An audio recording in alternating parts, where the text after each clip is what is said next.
Today, we're exploring a pretty radical idea about the religious act of sajdah, or prostration. Yeah, the source we're looking at wants us to completely rethink what prostration actually means. You see, throughout history, people have used these four main gestures to show servitude to others. And this creates what our source calls the Sajdah problem. It's a symbol of surrender. It's seen as degrading for both people. It basically turns a person into an object. But here's the twist. Islamic prayer takes these gestures and dedicates them only to God. This completely flips the meaning. It becomes an act of liberation from all human authority. And doing this is how we protect our karamat, our own innate, divinely given honor. The act itself becomes a physical declaration, something your whole body is saying.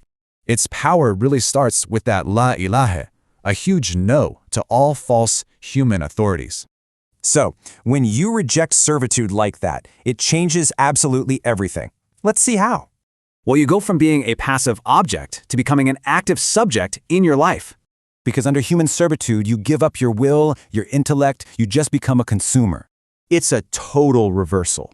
God is essentially saying, okay, you first. Show me what you'll do. In a society full of these empowered subjects, becomes one of producers, not just consumers. And get this, these are not just pie-in-the-sky ideals. They're goals for right here, right now. It's all about taking precaution, tadbir, instead of just passively accepting so-called destiny. In fact, blaming fate for our own inaction is described as a kind of slander against God. So those historical ruins, they aren't just for tourists. They're signs to be read and understood. After all that, what's the one big lesson we're supposed to take away from all this? It really all comes down to this. Our actions define us and are what truly shape our world. Welcome to The Explainer. Today, we're diving into a really powerful lecture on something we all value, human dignity and freedom. And we're going to look at it through the lens of a single profound gesture, prostration.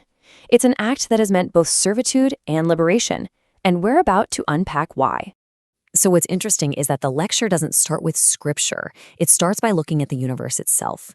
The idea is that everything, the seasons, the rain, even a violent storm, isn't just random. It's all part of this magnificent duty, this grand process that ultimately creates and sustains life.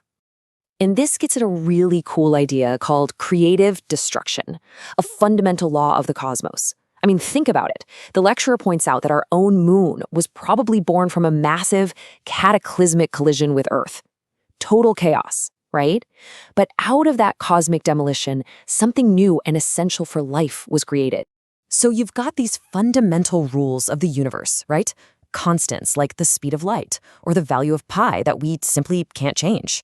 Well, the speaker's argument is that in the same way, there are profound, unchangeable principles that govern our human existence and our dignity.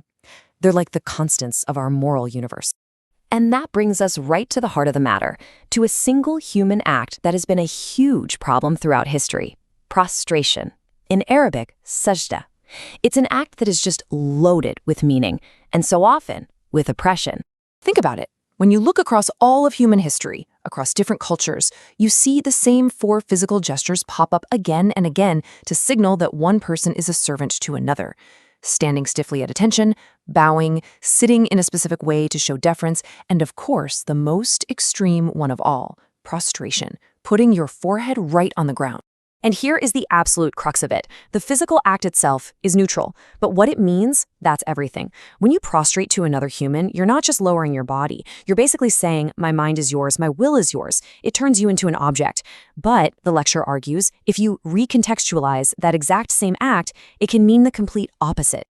So, the big question is, how did this happen? How do you take a universal symbol of human oppression and completely flip it, turning it into a declaration of freedom and individual honor?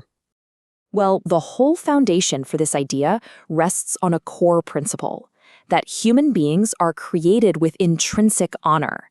This isn't something you have to earn through money or status. It's a built-in feature of just being human. The word for this is karamat. Now, in pop culture, this word sometimes gets confused with, performing miracles or magic tricks, but its real meaning is honor. That inherent worth you're born with. And the thing is, it's not something you achieve, it's an endowment, a sacred trust that you are responsible for protecting. So how do you actually protect this honor? Well, you can think of it like needing two wings to fly. On one side, you have to know your limits. You can't take on burdens you can't carry or make promises you can't keep. That protects you from humiliating yourself. But just as important is the other wing. You have to know your value, your intrinsic worth, and that prevents others from treating you like you're less than you are. And this is where it all comes together in such a brilliant way. The Islamic prayer ritual, or salat, deliberately takes all four of those universal gestures of servitude we just talked about, the standing, the bowing, the sitting, and the prostration, and it reserves them for one recipient and one recipient only: God. They are systematically taken away from kings, from tyrants, from bosses, from anyone who might demand them. You see, this completely reframes the whole act. The emphasis totally shifts. It's not just that you're prostrating to God. The real point, the revolutionary idea, is that you are prostrating to no one else. It's a daily, physical declaration that you are not a slave to any other human being. By putting your forehead on the ground for God, you are literally training your body and soul never to do it for a person. Okay. So that's the big, powerful idea. But how does this actually translate into a practical guide for living? How do we start to see the world through this lens of protected honor? Just look at history. It's like a living textbook. So if you're ever in Egypt, don't just look at the pyramids. Ask yourself, these pharaohs who claimed they were gods, who demanded prostration, how come they couldn't even protect their own tombs from being robbed? Their power was ultimately an illusion. And it's the same story in Rome, right? You had emperors like Caligula who demanded that people worship them as gods. They took these gestures of servitude as their right. And where are they now? Their empires are dust. All that's left are these cautionary tales about human arrogance. This whole philosophy also demands that we reject this idea of blind fatalism. We have to recognize that the world works on cause and effect, which you can see everywhere in nature. The wind moves the clouds make rain, the rain grows plants, the plants feed life. It's a system. One thing follows another. And that exact same law of cause and effect applies to our own lives. True gratitude for having a mind isn't just saying thanks, it's using your mind. Gratitude for free will means making conscious choices. You can't just fail to take precautions, have things go wrong, and then blame it all on fate. That's giving up your responsibility, your honor. It's like that old saying, you have to tie your camel first and then put your trust in God. All right, so we've traveled from the cosmos to gestures of servitude to the laws of cause and effect. What's the final distilled essence of this whole philosophy? What's the ultimate takeaway? Well, it's actually hidden in plain sight, right in the central declaration of faith, La ilaha illallah. It doesn't start with an affirmation, it starts with a negation. It begins with no. La ilaha, there is no God. It is first and foremost an act of defiance. A rejection of all the false authorities, all the earthly powers, all the things that demand our ultimate loyalty, before it affirms the one true authority. And this brings us to the core message, the whole blueprint for honor in a single idea. The greatest dishonor is to be a slave to another human being. Therefore, the greatest honor has two sides of the same coin: to refuse to be a slave yourself, and just as important, to refuse to make a slave of anyone else. It's a commitment to universal dignity, which leaves us all with a pretty provocative thought to end on. If prostration is ultimately about giving away your autonomy, your highest allegiance, what are the invisible forces in our world today, corporations, ideologies, social pressures, that are subtly, or maybe not so subtly, demanding that from us right now?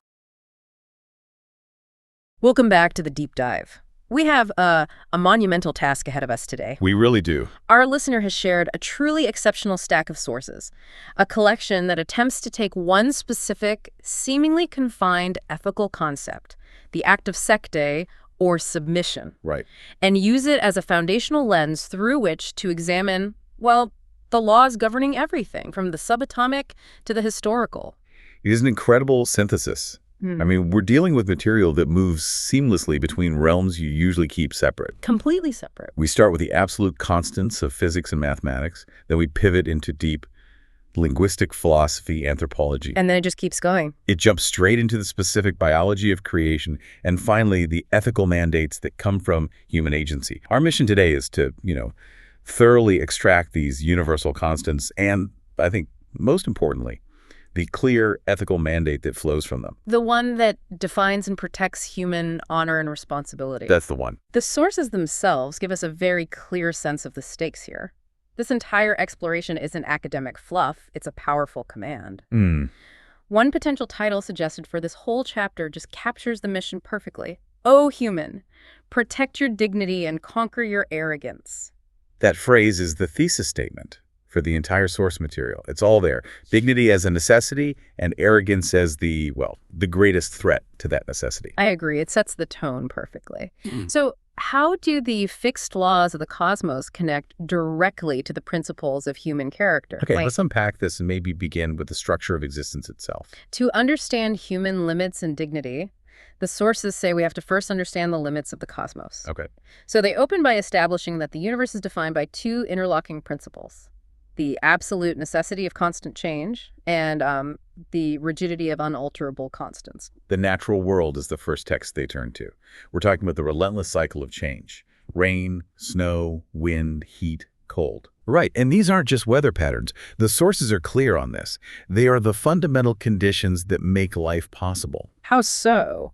Well, if the temperature stayed stagnant, if the pressure never shifted, the delicate chemical balance required for biology would, it would just cease instantly. And this extends beyond the purely physical environment into the landscape of human experience. Exactly. The sources argue that life's very resonance, the quality of being truly alive, is built from these radical ups and downs. Setbacks, joys, existence, non-existence. They use a powerful word, yukumlar. Yukumlar. That translates literally as destructions or collapses. That's a very strong word to use for life's challenges. It is, but the philosophy behind it is what matters. The sources insist that these setbacks, these small collapses in our plans or assumptions, they aren't necessarily negative ends. Okay, so they can lead to something new. They can, and they often must, lead to creation. It depends entirely on how they are read. So a financial collapse might force innovation? A health crisis might force a profound lifestyle change? Exactly. The destruction in one area becomes a fertile ground for creation in another.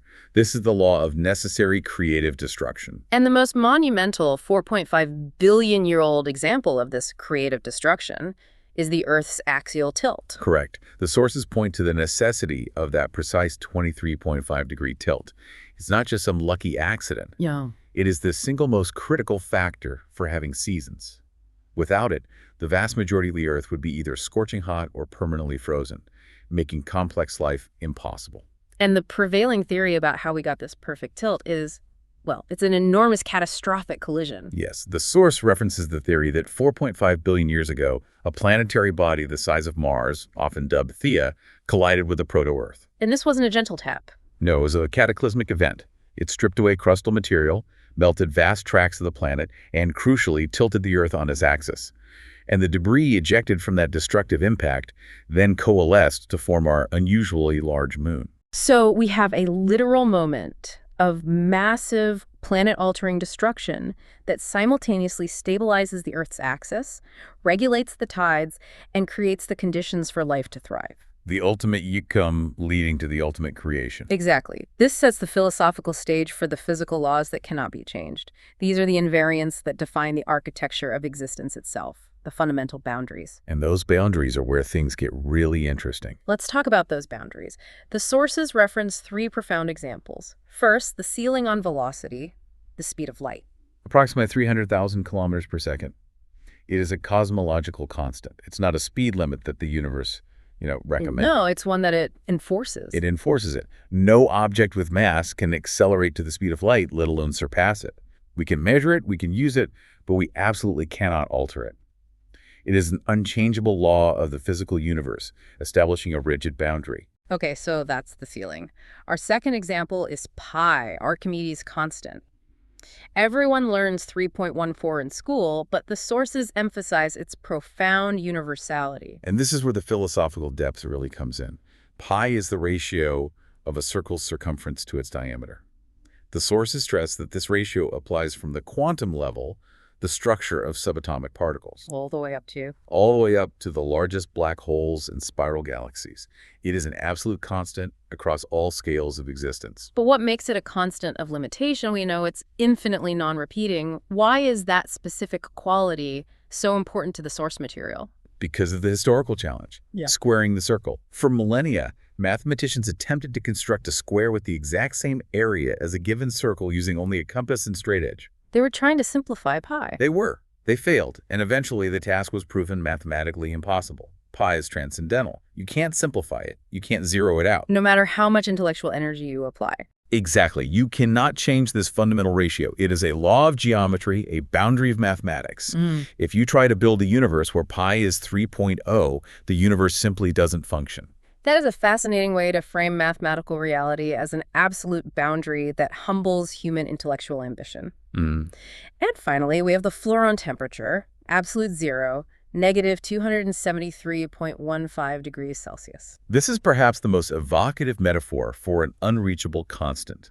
Absolute zero is the point where, theoretically, all particle motion ceases. Theoretically. But the sources highlight that scientists understand that this coldness constant has never truly been reached, nor is it believed it can be reached, much like the speed of light barrier. So even when we get incredibly close, Even when atoms are supercooled to unimaginably low temperatures, fractions of a degree above absolute zero, there's always residual vibration. and why is that residual vibration so significant? It's often referred to as zero-point energy. It proves a fundamental law.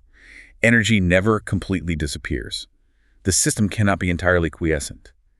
This residual, inescapable energy demonstrates that even in the absence of heat, there's a fundamental law governing matter that dictates continuous motion. So it's another boundary we can approach infinitely, but never cross. Never cross. So if we synthesize these constants, the speed limit of the cosmos, the unchangeable ratio of pi, and the inescapable residual energy at near absolute zero, what is the overarching philosophical takeaway the source material provides? The sources use a very powerful analogy. If this universe is a shop, Okay. these constants are the unchangeable inventory laws and financial regulations.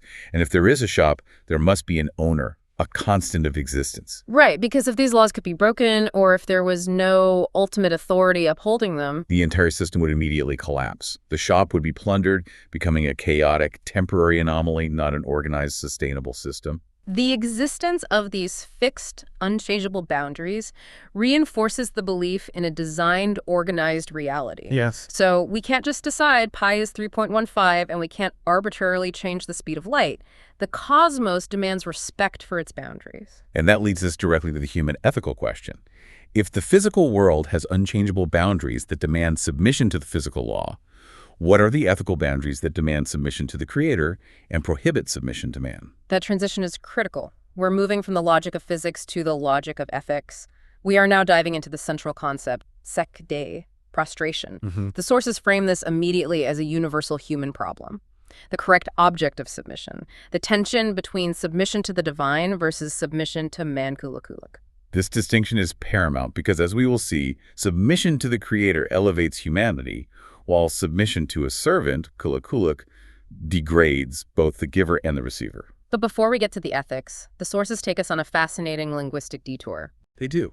This is really for the curious learner. The speaker highlights that Sajdah, a concept so central to faith, might have some surprising linguistic roots. They point to the earliest known authoritative Arabic dictionary, Kitabulayn. And this is not just any dictionary. It was compiled by Khalil bin Ahmed al-Farahidi in the 8th century, around 150 years after the Hijra. It was part of a major codification project led by the Abbasid Caliph, Abu Ja'far Mansur. So he was trying to standardize and preserve the language. Exactly. He wanted to capture the authentic Arabic language.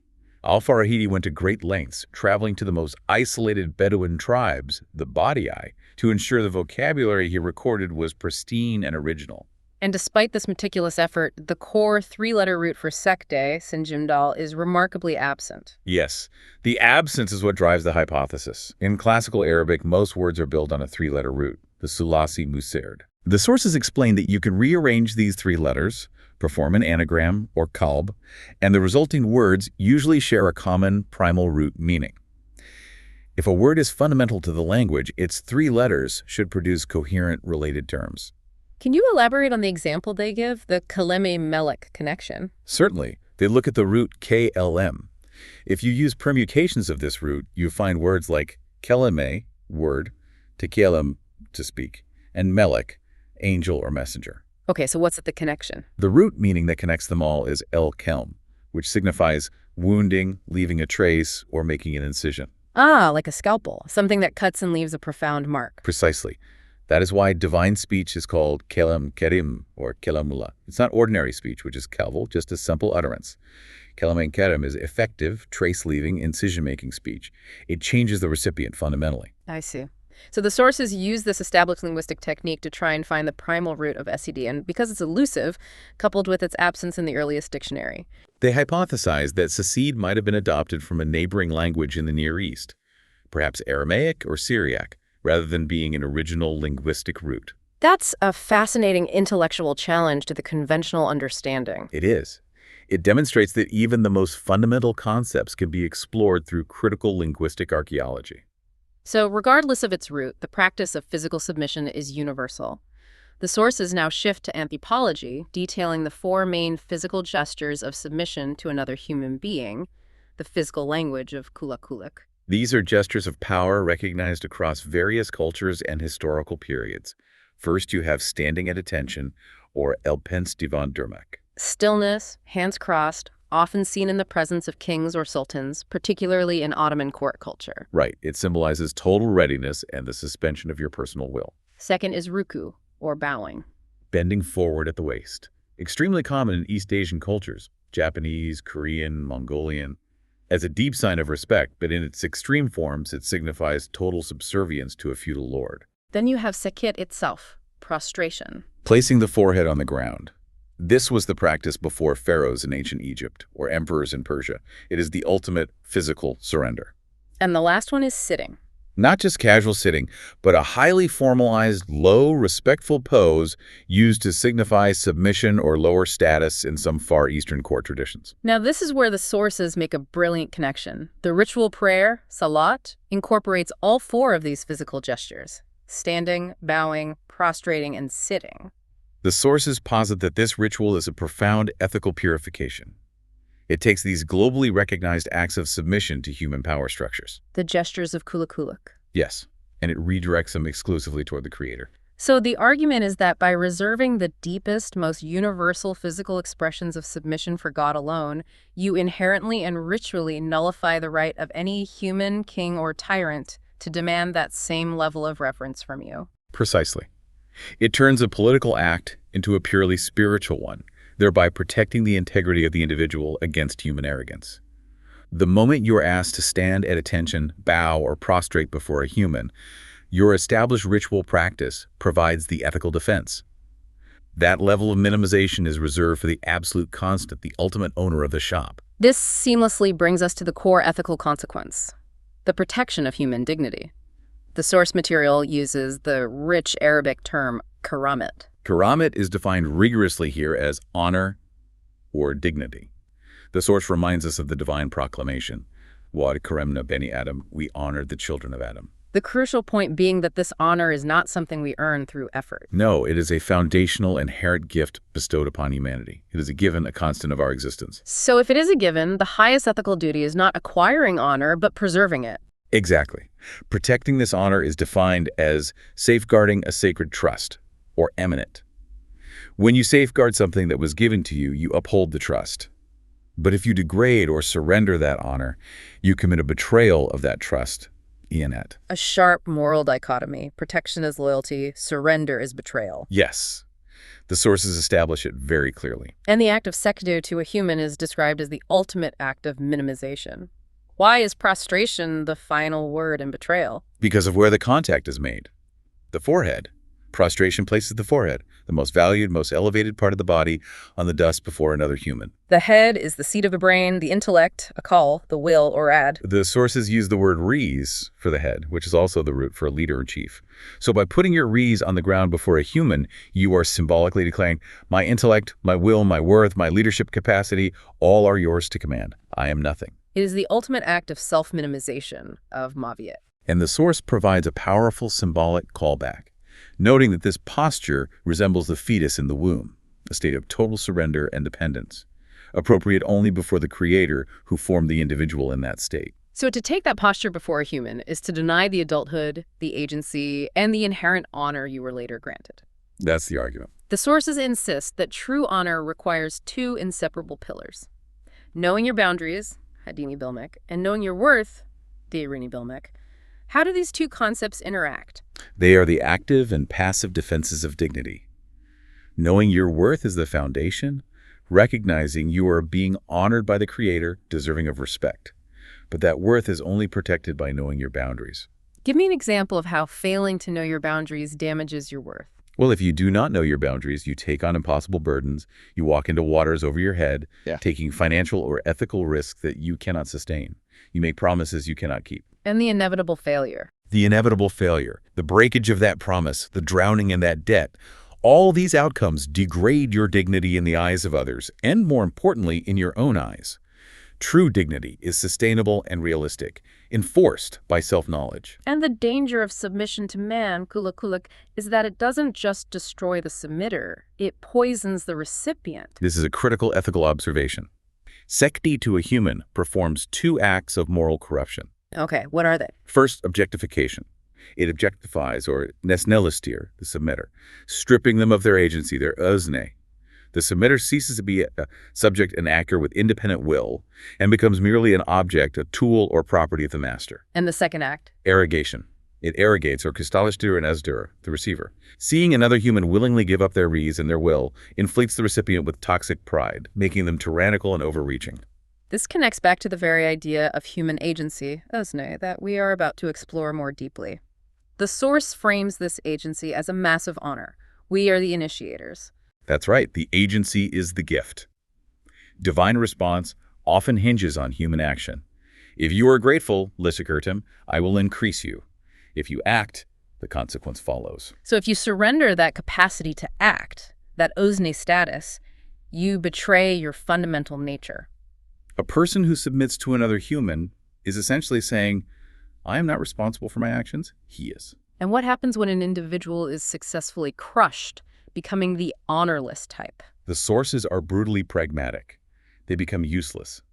Useless to themselves and useless to others. And this leads to a severe warning in the context of raising the next generation. I must not crush children. Absolutely not. Crushing their curiosity, their desire to experiment and fail, is killing their agency. The advice is striking. Tell them to make a scene. Ikat chikarsan olum ikat chikar.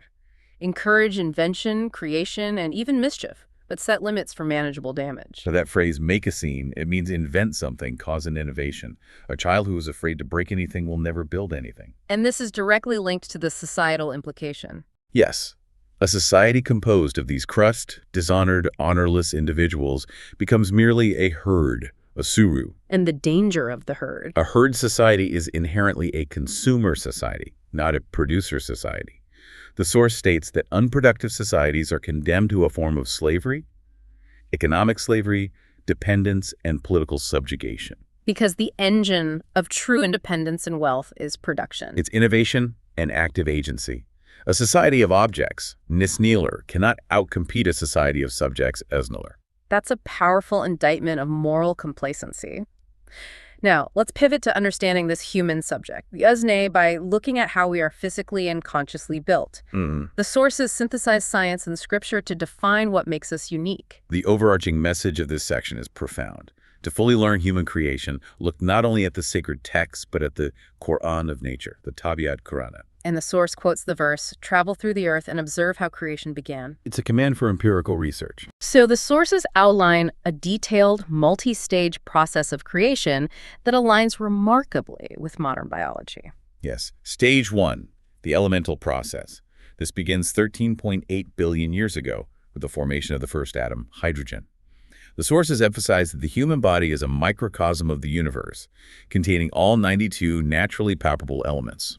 When you say all elements, we're talking about trace amounts of things like gold and silver in our bodies. Yes, enough iron for a small nail, trace gold, trace silver, necessary amounts of zinc, phosphorus, and so on.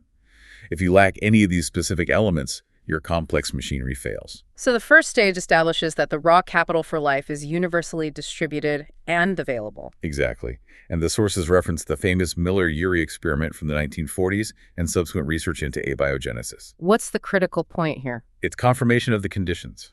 The experiments confirm that with the right combination of primordial mud, the element-specific electricity like lightning, light, and sun exposure, the non-living ingredients for life can form naturally. So amino acids. Amino acids, the building blocks of proteins, are non-living material, and they are abundant throughout the universe. The capital, the raw material, is ready everywhere. The miracle is the specific fine-tuning required to assemble and activate them. Okay, so that's stage 1. Then we have stage 2, the prokaryotic revolution. This involved the earliest forms of life bacteria, prokaryotes, which lived without oxygen and reproduced asexually via mitosis. This is a crucial distinction. Since they reproduced asexually, they were essentially immortal in the biological sense. They just divided infinitely. Biological death, as we understand it, was not yet part of life's reality. So the next event, the leap, is where life discovers death. How is that explained? The leap occurs when oxygen appears due to photosynthesis. One prokaryote enters another larger one. Instead of being digested, it remains and establishes a symbiotic relationship. Becoming the mitochondrion. The powerhouse of the cell. This massive evolutionary jump creates the eukaryotic cell and, with it, complex life. And why does the mitochondrion signal biological death? Because the mitochondrion contains its own separate DNA and, crucially, telomeres. Telomeres are protective caps on DNA strands, and they shorten every time a cell divides. They are the natural internal clock. So that's the timer. That's a timer. The source posits that this sudden introduction of a finite time limit, signaled by the shortening telomere inside the mitochondrion, is where life discovers death. To become complex, we had to become mortal. That is a fascinating synthesis of biology and philosophical narrative. We sacrifice biological immortality for the potential of consciousness. Precisely. Which brings us to stage 3. The embryological process. The sources detail the race of millions of sperm to fertilize the egg, creating the zygote, the nutfé. The imagery used here is quite stark. The death of potential geniuses and great thinkers in the millions, all condensed into a single competitive moment. It emphasizes the sheer improbability of your existence, reinforcing the preciousness of the agency we were just discussing. And the biological detail included here is astonishing. The sources note that all humans start as female for the first 8 weeks of embryonic development. Yes. The physical remnants of this original state are still visible as dormant structures in adult male bodies. The process is standardized before differentiation begins. And finally, stage 4, the biological process, where the mature human forms. The sources highlight that Scripture describes creation from 7 different types of Kalemud Turub, Tin, Salsalin, Hammon-Masnon, and so on. Which confirms that the source material endorses a process, not a singular, instantaneous event. The elements of the earth are refined, combined, and transformed across time and stages, echoing that command to study the Tabiat Qur'an. All these stages lead to the crowning moment, the blowing the spirit, or ru'ufle metaphor. This is where we define the truly unique human constant. And this requires careful definition. The sources are explicit first about what the spirit, the ruh, is not. Okay. It is not a fragment, a piece, or an essential essence of the Creator passed to man. Why is that distinction so vehemently stressed? Because if a fragment of the divine were passed to every person, then humans become a multitude of gods. The sources argue this belief is the pinnacle of human arrogance, or kustalashma. If you believe you are essentially divine, you eliminate morality. Your actions are always good because you are God. It destroys the entire moral framework and the necessity for will and conscience. That's a powerful and dangerous ethical trap. It's the philosophical pitfall of concepts like vadeti vukit, the unity of existence, or itihad, union with the divine. And the sources use a simple analogy to counter this. Yes, if a man blows on a fire, nothing of the man, his personality, his soul passes to the fire. The breath is merely oxygen, an external element, and the energy exerted is finite. The essence does not transfer. So if the spirit is not a divine fragment, what is this unique endowment that separates us from all other life forms? It is the endowment of 4 things. The highest outputs of the human brain, which the source considers constants of consciousness, balance, intellect, aikal, will, uraid, and conscience, vikdam. These are the non-physical yet entirely real structures that grant us agency, our uzne status. Exactly. And the sources note that the spirit-breathing metaphor is never used for animals, underscoring that these capacities are the singular gift. And the section concludes by linking these gifts to our primary duty, shukr, or thanksgiving. The verse references the gifts of hearing, sight, and consciousness, or intellect. So what does this all mean? We are gifted these complex tools. The sources state that shukr is not just saying thank you with your mouth. That's easy. So true gratitude means actively employing these gifts. We must exercise our intellect by seeking knowledge, activate our will by making ethical choices, and employ our conscience by self-scrutiny. Failing to use them is essentially a form of ungratefulness. You have been given the most complex, most powerful piece of hardware in existence, the ability to be a subject, and you let it sit idle. That is the ultimate betrayal of the eminent, the trust that we talked about earlier. The logical conclusion is that passive existence is ingratitude. We've established the constants, the dignity, and the gift of agency. Now we must connect that agency to ethical demands in the real world. The sources immediately challenge the fundamental flaw of fatalism. Right, the idea that everything is written and rigid. If everything were rigidly and unilaterally predetermined, written on one's forehead, as the saying goes, then all warnings, all profits, and all efforts would be pointless. The sources pose a critical logical challenge.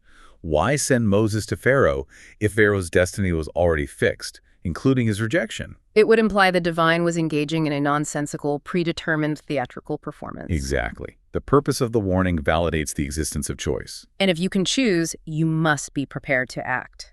And this leads to the critique of resignation. Attributing negative outcomes to destiny, or takdir, instead of admitting a lack of preparation or forethought, tadbir, is defined as slander against the creator. It's an abdication of responsibility disguised as piety. The famous adage captures this perfectly. Tie your camel first, then rely on God. Your action, your tadbir, must come first. You must respect the law of causality. You cannot simply rely on the universal constant, the owner of the shop, to intervene when you neglect the foundational physics of existence, the rules of the shop. The discussion then focuses on a key word that has undergone immense historical semantic manipulation. Azab. Which is commonly translated as torture or torment. Yes, and this is one of the most powerful linguistic revelations in the sources.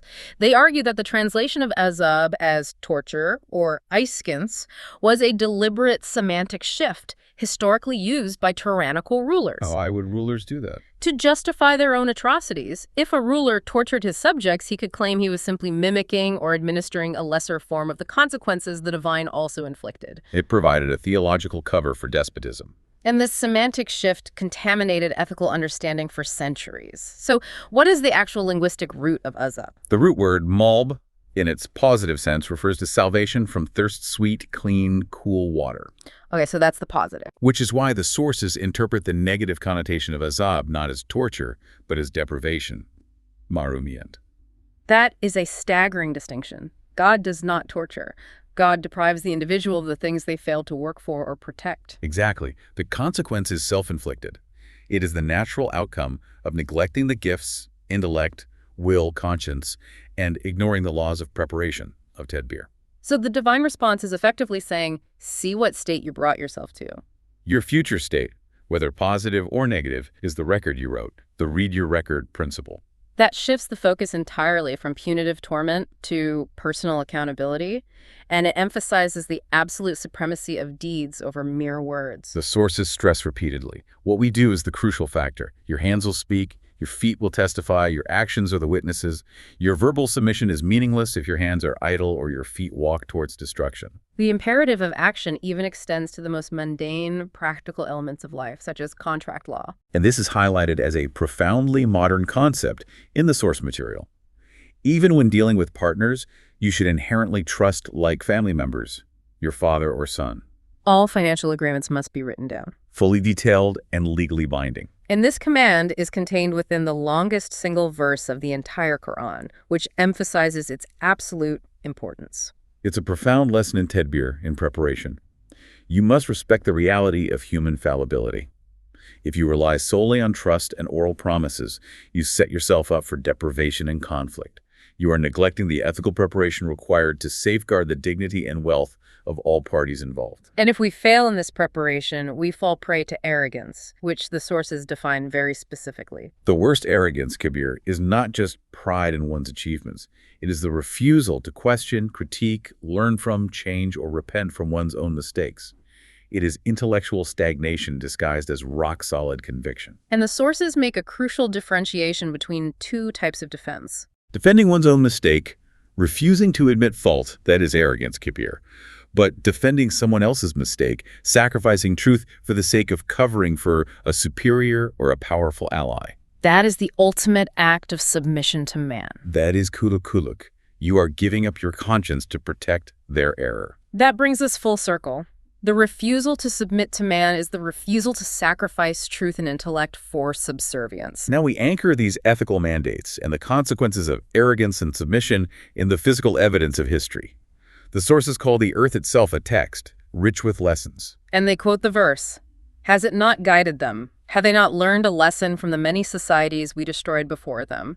This reinforces the idea that an ayat, a sign, or a voice is not confined to the written text.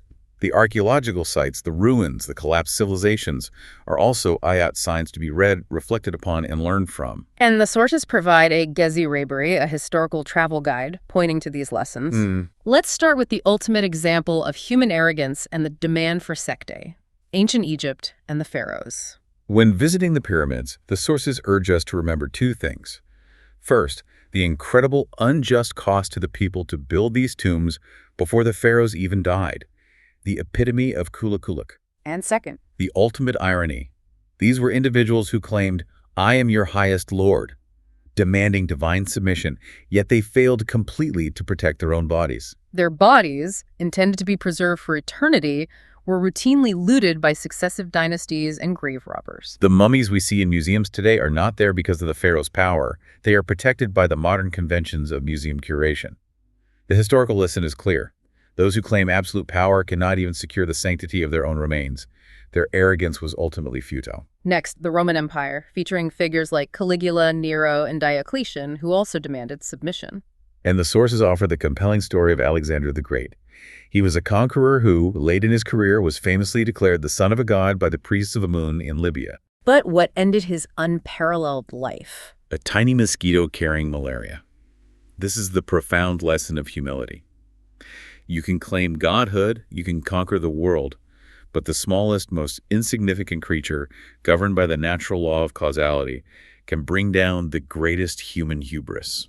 Moving to the sites of early faith Mecca and Taif, the sources ask us to reflect on context. When visiting Mecca, reflect on the time when its greatest figure was an orphan, persecuted by the power elite, and a massive 100-camel reward was placed on his head for his capture. The lesson being that the greatest shift in history began in the most humble conditions. It defied the prevailing wealth and political power structures. And Taif, the city that rejected the early message. Taif's failure is a lesson in missed opportunities and short-sightedness.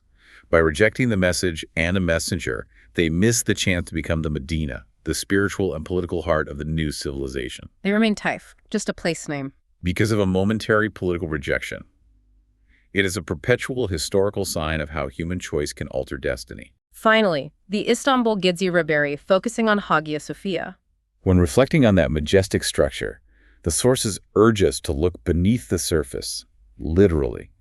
We must remember the 30,000 casualties Justinian slaughtered and confined in the ancient arena nearby, underneath the modern city. So the great architectural feat was financed and built in the shadow of mass bloodshed. And tyrannical power consolidation. The architecture itself is a testament to both genius and tyranny. And the walls. Look at the walls. The city fortifications, 5 or 6 meters thick in some places, are not just a defense against outside invaders. They are historical evidence of the immense effort, foresight, tedbir, and constant struggle required to manage power, protect a society, and deal with the inevitable destructive forces, both human and natural. All these lessons reinforce the absolute chain of causality we discussed earlier, the law of the harvest. The universe operates on clear cause and effect. Winds push clouds, clouds bring rain, rain grows plants, plants feed animals. If you understand this chain, you apply tedbir. You install winter tires when the warning comes. You secure your foundations against the storm. And the sources contrast this with fatalism. Those who fail to prepare resign themselves to destiny, using passive phrases like, "The wisdom of God cannot be questioned," to excuse their own negligence. While those who understand the law respect it, they know that the divine order is embedded in the process, not in arbitrary intervention designed to save the unprepared. It returns us to the dignity of agency. This entire deep dive brings us back to the central ethical mandate. Relentless action, defense of dignity, and constant self-review, all within the framework of universal laws. The core message is crystal clear. Our honor, our karamat, is protected by submitting only to the Creator and, crucially, by using the gifts of will, intellect, and conscience we were given. Never submit to another human. Because it makes you an object and makes them an arrogant tyrant. That is a perfect summation of the ethical constant. Before we finish, the source leaves us with a provocative final thought. one that fundamentally challenges our perspective on what we hope for and what we should expect in the present. This thought centers on a powerful verse, which states that no soul knows what surprises, what source of idolite, Gus Idinla. We have hidden the way for them, as a reward for what they used to do. The conventional interpretation among many scholars is to confine this verse and these promised ideals, this spectacular, unforeseen delight, solely to the afterlife. And the source challenges that confinement.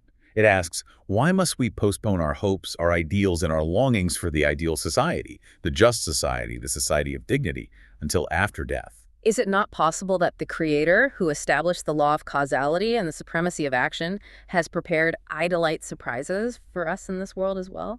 Unexpected successes, profound moments of joy, and flourishing communities built upon our consistent ethical actions. It's all possible. The emphasis is entirely on the verb, bimiluin what you do. Let your work speak, not your mouth. That is the final provocative thought. A life lived only anticipating the afterlife, without implementing these ideals of agency, dignity, and production in the present, contributes to what the sources chillingly call a society of the walking dead. So the ultimate act of gratitude is to strive for that ideal society and claim those idolite surprises now through active use of the consciousness we were given. That is the constant test right here, right now. Yeah. Welcome back to The Critique. We have an incredibly dense and wide-ranging piece today. It's a philosophical and theological commentary on Surah Sajdah, arguing that true submission is the foundation for human honor and a just society. And the intellectual caliber here is just exceptional. It really is. So let's get straight to the feedback, because the goal is to make sure this power really lands with the audience. Absolutely. It's a courageous piece of work. The author is not afraid to tackle some really entrenched ideas. So our focus is just on maximizing that persuasive momentum. Okay, let's start with structure, because I think this is probably the biggest hurdle for, listener retention. The material presents a fascinating but highly dense constellation of interdisciplinary evidence, which risks overwhelming the listener and obscuring the core message of Sajdah and human dignity. Right. Honestly, reading it, I felt a bit of whiplash. The weakness is just the sheer pace. You move between these highly technical, very distinct fields without giving a listener a moment to breathe. Yeah. So you're flying from, the precision of physics constants, the 23.5-degree planetary tilt, absolute zero, pi, and then boom, you're straight into this really deep historical and linguistic dive on the root word secede. I see that perfectly. And each piece of evidence is brilliant, right? They all build this compelling case for nizam, for order. Totally. But you put them back to back like that, and the listener spends so much mental energy just trying to absorb the science, the math, that by the time you get to the complexities of Kitab al-Ain or Sulasi Mujarrad, they're exhausted. The mind needs landing pads. Precisely. The structure is fighting the content. So the suggestion here, I think, is pretty clear. We need to group related proofs into these thematic pillars. Right. And then use really strong, explicit rhetorical transitions to signal when we're moving from one pillar to the next. It just makes the whole argument so much more digestible. Okay, so to make that actionable, let's say you start by consolidating. Take all the evidence about cosmic order, the rain, the snow, that 23.5-degree tilt, all the physical constants. Put all of that into one powerful opening section. You could even call it something like the evidence of nizam, or the fixed constants of creation. That's your foundation. I like that. It gives the listener a solid intellectual footing. And then your second pillar can be dedicated entirely to the linguistic and historical framework. All that detailed scholarly work, the search for the root secede, that great analogy of Kelm and Kelm, the healing scar, that becomes its own section. Yeah, a dedicated scholarly section. And it establishes the vocabulary, right? It gives the listener the tools they need before you move into the really high-stakes theological application. And the key isn't just the grouping, it's the bridge between them. You can't just assume the listener will make the jump. You have to spell it out. You have to spell it out, so instead of just starting the next section, you use a really robust signposting phrase, something that makes the link explicit like. The material establishes the order of the cosmos with these fixed constants.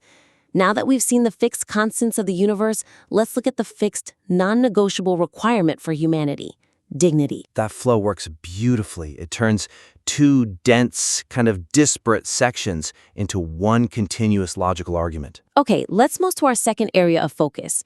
This one is more about the efficiency of the argument. While the material excels in scholarly correction and demonstrating the vastness of knowledge, the inclusion of several detailed historical and theological polemics slightly dilutes the overall focus on the positive, forward-looking message. Okay. The weakness here is really just one of waiting. You dedicate a lot of time to correcting specific historical disputes, and while these corrections are, they're essential for the scholarly integrity of the piece, They can be a detour. they can be a detail for the audience that's focused on the main ethical point. I'd push back just a little on maybe burying these critiques, because I think the author is making a really profound point that these historical narratives were corrupted specifically to justify false power structures. That whole kulak idea. No, I agree, it's vital. But we have to treat it like crucial evidence, like Exhibit A, not like the entire trial. I see. For instance, that detailed critique of the codification project under Abu Kafr Mansour, and the assertion that Ibn Ishaq used the 910 casualty count from Masada for the Bani Qurayza story. That's a powerful point about historiography. It's an amazing find. It is. But proving the exact sourcing for the number 910 requires so much unpacking that it pulls the general listener way too far into a really niche debate. Okay, so the suggestion is to treat these corrections as supportive evidence rather than the main discussion. You keep the spotlight on how they illuminate the central theme of Sajdah. Exactly. Make the correction the setup, and the positive theological mandate becomes the punchline. Right. And we can see the same thing with the Ruh Uflame, the breathing of the spirit argument. The refutation of the Wahdata Wujud idea is absolutely necessary. You have to protect the core concept that the spirit isn't a piece of God, because otherwise, as the author brilliantly puts it, Tanralar Choalar. And humans become kustaf, arrogant. Right. But the time spent on just the refutation takes focus away from the material's own powerful positive definition of what the spirit is. So we need to move faster through the negation. Much faster. Just jump from that brief, sharp distinction, one sentence saying it's not a piece of God, and go directly to the author's exceptional positive definition. That specific set of human capacities, akal, irade, vijdan, bilinch. That's the key. Emphasize that this unique set is what distinguishes us and why it leads to the non-negotiable obligation of shukr, gratitude through action. So when you're using the historical anecdotes, like the Bani Qurayza number, or the stuff about Roman emperors, Diocletian, Nero, you introduce them briefly as powerful examples of how submission gets corrupted and dignity gets lost. You show the immediate consequence of false history, without getting bogged down in proving every single historical detail. Keep the focus relentlessly on the ethical outcome. I like that. That's much sharper. And this brings us to the final point, which I think is maybe the biggest opportunity here, to transform this from a piece of commentary into a revolutionary manifesto. Okay. The powerful and critical linkage between Sajdah, non-submission to creation, and establishing an ideal society, and imtiasas, rushvetsis, torpilsis, toplum, is currently dispersed across the material, and that diminishes its force as a unified call to action. Yeah, this is about sequencing and force.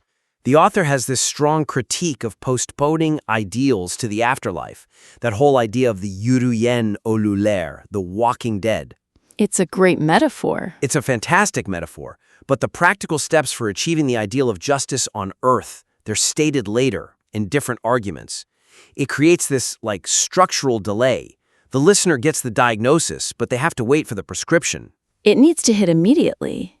The weakness is that the practical mandate isn't emphasized as the immediate non-negotiable outcome of rejecting false submission. The failure is visible right here, right now. So the suggestion has to be to bring that whole discussion of the ideal society and the meaning of shukr forward. Anchor it directly to karamat, to dignity and honor. Right. You create this definitive social manifesto that dictates everyday worldly behavior.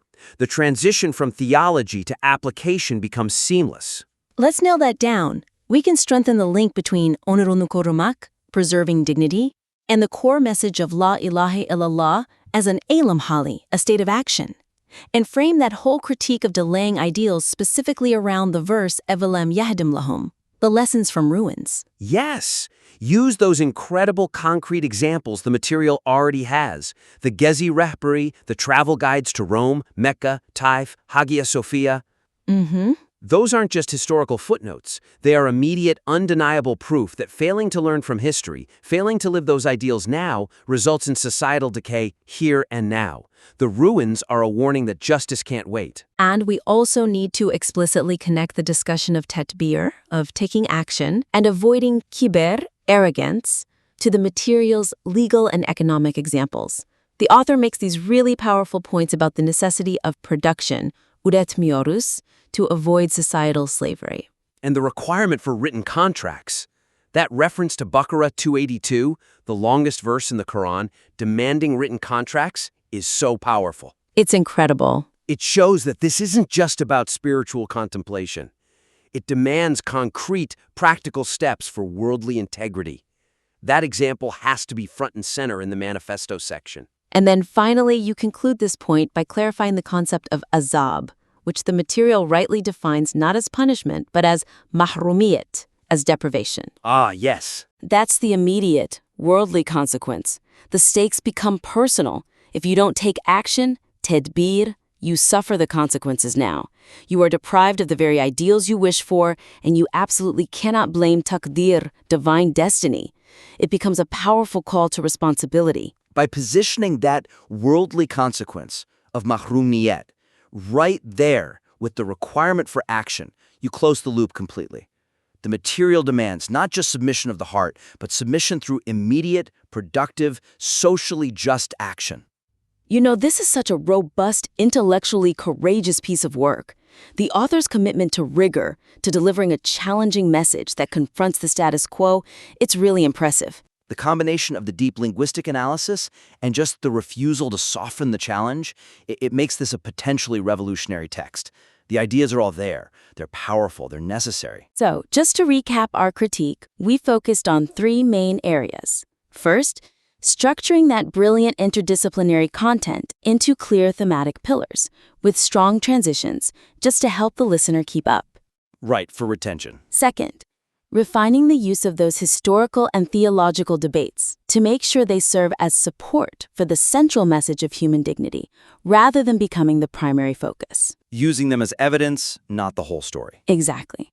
And third, and I think most importantly, maximizing the power of the social manifesto by linking Sajdah and Shukr directly to concrete, actionable steps for building a just society in this life, right now. I think by implementing these suggestions, the material will gain just incredible persuasive momentum. It'll transform from a really comprehensive scholarly work into a clear, unified, and actionable manifesto. We strongly encourage you to take these suggestions, rework the material to build those clearer intellectual pillars, and sharpen that manifesto. And please submit it back to us for another critique. Until then, keep challenging your own work. Welcome to The Debate.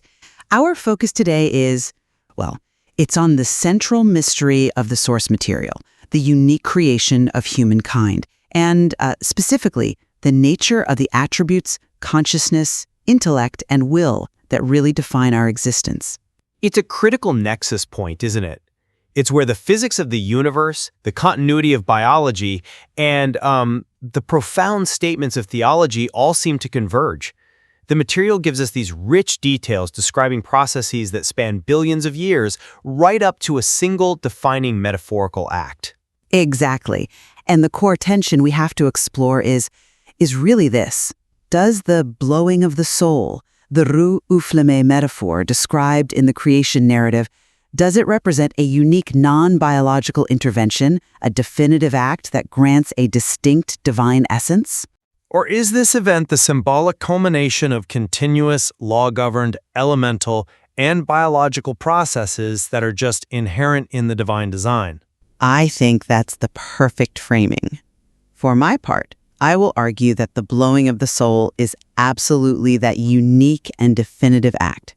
It confers a specific non-animal set of faculties, namely intellect, akal, will, iride, and conscience vijdan, which are necessary to establish our inherent human dignity, karamat. and all contend that the specific human attributes we value are the predictable, though yes, exquisitely complex, result of a highly sophisticated sequential process of creation.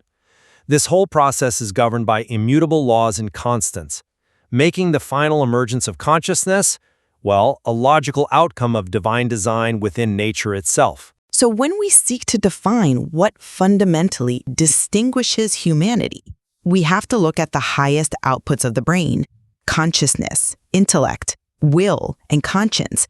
These are the attributes that define the human, and it's just crucial to note that the metaphor of blowing the soul is never used in the material when referring to the creation of animals or any other living system. That, to me, strongly suggests a unique non-biological conferral. This non-shared gift is the foundation of accountability. We are judged based on shakur, which the material defines not as a mere utterance, but as the active use of these very faculties: reason, choice, and, moral discernment. Furthermore, this distinct conferred dignity, karamat, or honor, is the core reason for the strict prohibition of submitting our will or intellect to any human being. The text calls it kula kuluk, servitude to a creature. Because God is the sole source of this unparalleled dignity, the act of prostration, sajdah, is appropriate only for the divine. Okay, that is a robust argument for uniqueness. And I agree, the need to protect human dignity is paramount. But by isolating this final act, I think we risk minimizing the spectacular continuity the material seems to emphasize. I come at it from a different way, really rooted in the text's description of creation as this vast and sequential process. Right. The material explicitly details 7 stages, from basic materials like dust, min turabin, and clay, min salsalin, encompassing the elementar, embryological, and biological realms. The timeline here is just immense.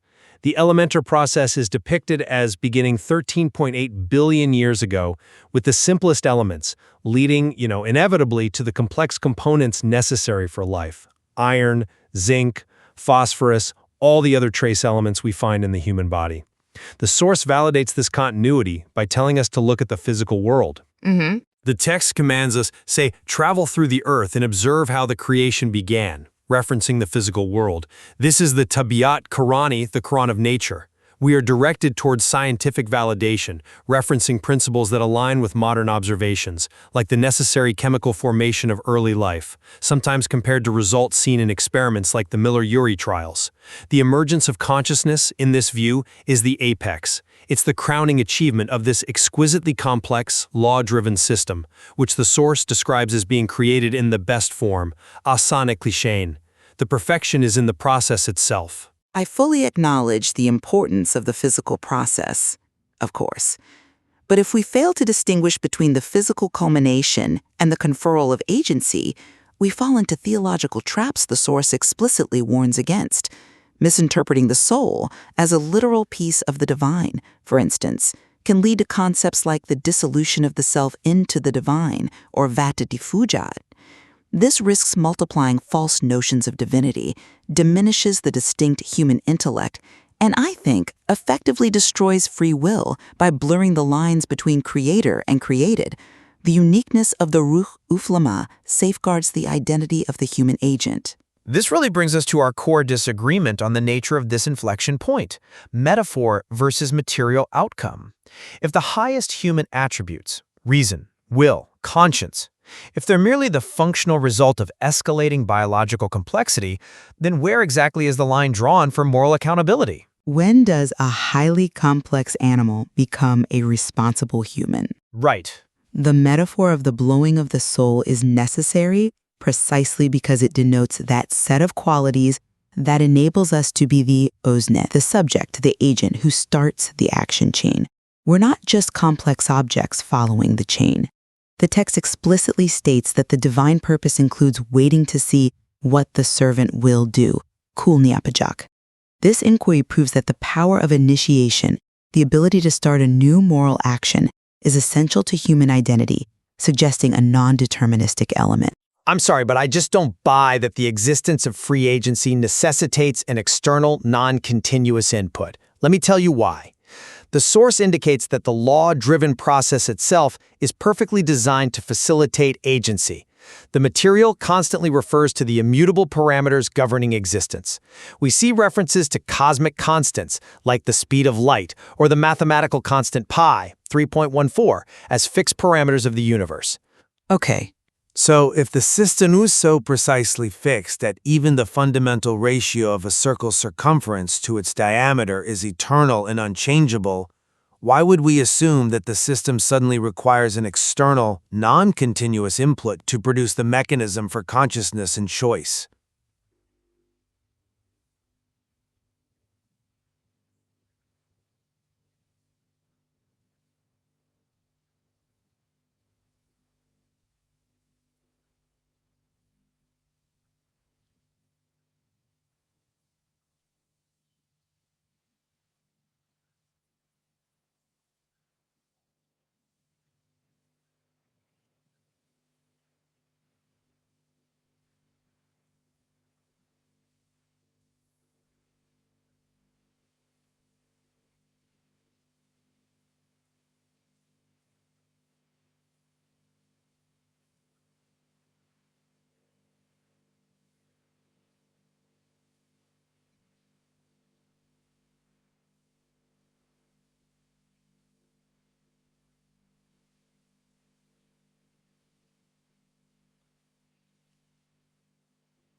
So if the system is so precisely fixed that even the fundamental ratio of a circle's circumference to its diameter is eternal and unchangeable, why would we assume that the system suddenly requires an external, non-continuous input to produce the mechanism for consciousness and choice? That perfection of law, asineklishein, is what allows the human brain, the physical basis of our intellect, to emerge as the complex organ capable of self-awareness and moral choice. Agency, therefore, is a highly sophisticated function of the system, not a foreign object inserted into it. That's a compelling argument for the elegance of the physical system, I grant you that. But have you considered the implications for accountability? If agency is merely the pinnacle of a deterministic chain, a chain that starts 13.8 billion years ago, how can we hold an individual fully accountable for the choices they make? Choices that are ultimately traceable back to fixed elemental conditions. The very structure of divine judgment relies on the human having the freedom to diverge from the predictable path. The unique gift of the will must therefore transcend mere biological programming. But the material addresses this by integrating the physical and moral journey. It details the intricate embryological process where, for instance, all humans begin the same way, followed by the social and intellectual development that leads to accountability. The complexity of the brain is the physical structure designed to process moral and rational divergence. The constant laws define the arena, but the unique structure of the human mind, which is the final product of those laws, is built for choice. To view this culmination as a foreign input, I think, diminishes the profound, elegant complexity that the divine placed into the very first particle of dust. Okay, let's shift our focus then to human dignity, kramet, which I maintain is intrinsically linked to this unique gift of intellect and will. We both agree that the prohibition against kula kuluk, servitude to humans, is a cornerstone of the text. The material highlights 4 distinct types of submission rituals used across various cultures: standing, bowing, prostration, and sitting in attention.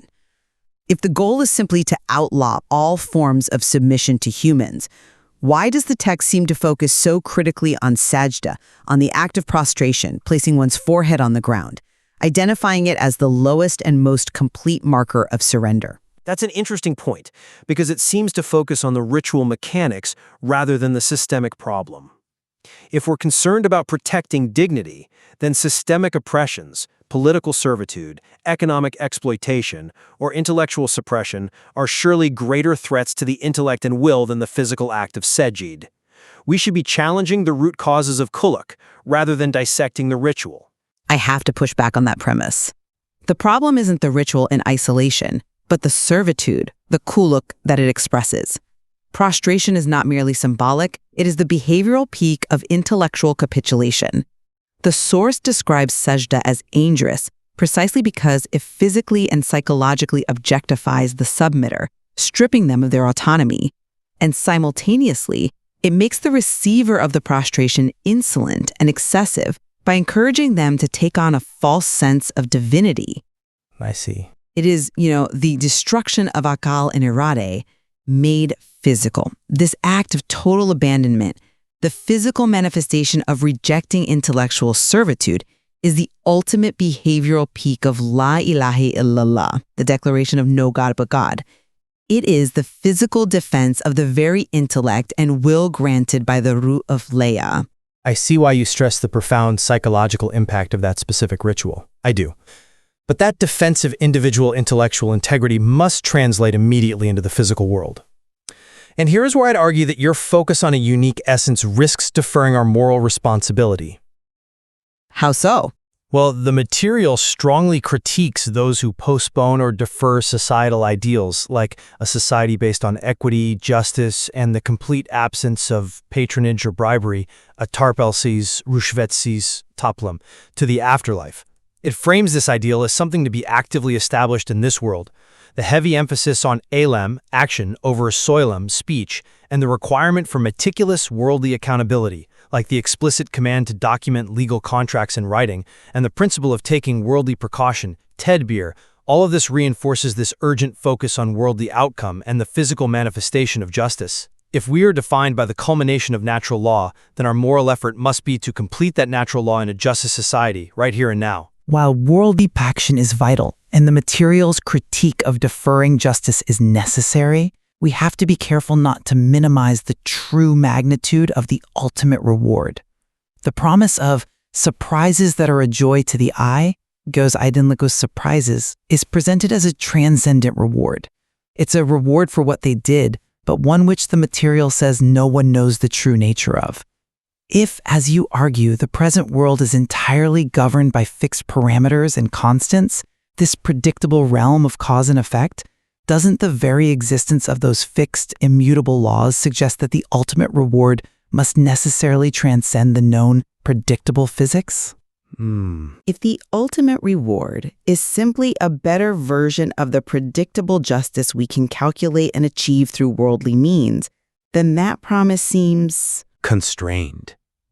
The unique gift of the soul suggests a capacity for connection and reward that lies outside of the predictable natural process. That is an extremely sophisticated point, that the existence of constants implies the reward must be inconstant or transcendent. But I worry that framing the ideal society as purely an afterlife concept provides a philosophical escape hatch for inaction here. The source critiques those who use promises of the unseen as an excuse for worldly corruption. The manifestation of our intellect, our akal, and our will, irade, must be demonstrated through the hard work of building the straight path. Sit at the mustaqim now. Our duty to take tadbir, precaution, for contracts and for the well-being of society demonstrates that justice is primarily an engineering problem, solvable through the application of the reason that the physical system produced. We cannot simply wait for metaphysical transcendence. The immediate moral demand is to establish justice within the realm of the laws we know. And the challenge is balancing the engineering of justice with the understanding of our unique place. The need for tadbir ensures we are responsible agents in this world, yes, but the promise of the transcendent reward confirms that our dignity, our karamat, extends beyond the physical cause and effect chain that governs the rest of the universe. It's the tension between what we must do in this fixed world and the destiny promised by our unique gift of will. This has been a rigorous exchange, and I think it's clearly illuminated the tension between continuity through natural law and the necessity of a unique intellectual intervention.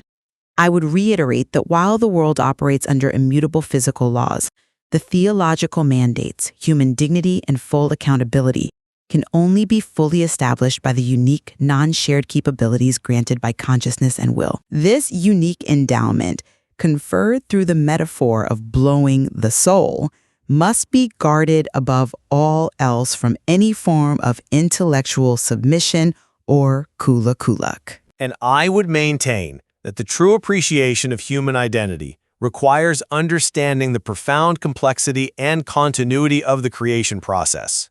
From that 13.8 billion-year elemental beginning right up to the emergence of consciousness.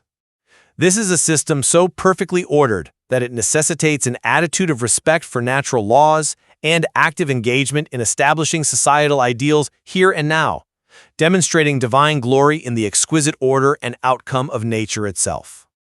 The source material certainly urges us toward continuous self-inquiry, self-criticism, and avoiding the worst kind of arrogance, which is refusing to learn lessons or change our perspectives. Exactly. And understanding these competing narratives, the necessity of uniqueness versus the elegance of continuity, and acknowledging the strength in both perspectives is essential for achieving that necessary self-knowledge and fulfilling the complex ethical demands placed upon us. The exploration continues.